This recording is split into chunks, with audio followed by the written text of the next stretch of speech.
春天係草盛鳥鳴嘅好時節，佛教徒都歡天喜地咁樣迎接佛誕。喺2000幾年前嘅春天，古印度迦毗羅衛國嘅皇后摩耶夫人即將臨盆，全國人民都非常期待國家能夠出現一位聖者領導人民。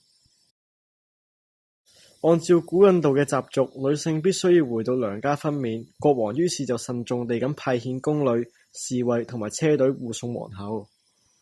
摩耶夫人懷住喜悅嘅心情，隨住車隊浩浩蕩蕩前行，路經南毗尼園，見到園內樹木茂盛，百花盛放，覺得係一個休息嘅理想地方，於是走到園內嘅一棵無憂樹下面休息。忽然間，摩耶夫人陣痛，冇幾耐就誕下太子。太子出生之後，隨即行咗7步，並一手指天，一手指地講咗一句偈語：天上天下唯我獨尊。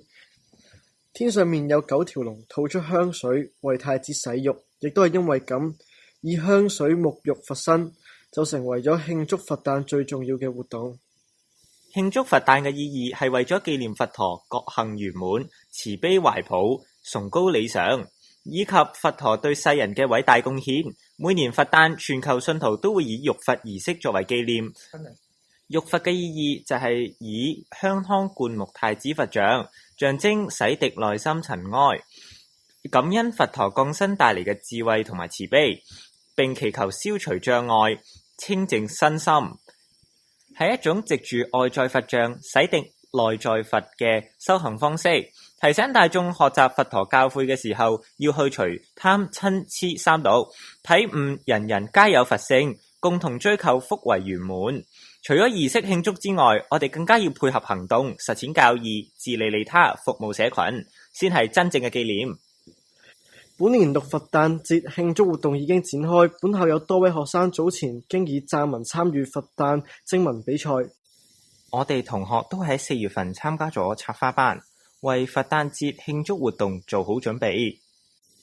喺5月14號星期四，諸位高僧大德、社會賢達、政府官員、善信坊眾、有校師生嚟臨本校參與由佛聯會主辦嘅港島區分區浴佛活動啟動禮，共沾法喜。本校師生為與十方四眾共同慶賀佛陀降生。5月16號星期六，與會屬港島區嘅屬校以及佛青中心、長者中心一同喺佛教中華康山學校舉辦惜福惜緣嘉年華。而喺5月22號嘅星期五上午，我哋非常榮幸可以邀請到法性講堂法忍法師喺本校主持佛學講座。當日亦會安排初中同學分班喺上午嘅課節進行浴佛，共沐佛恩，而其他同學亦可以喺小息午膳期間自行前往新禮堂浴佛。當日中午亦會舉行素食自助餐，當日亦係全校嘅素食日，小賣部只會售賣素食，初中同學則會進食素食嘅飯盒。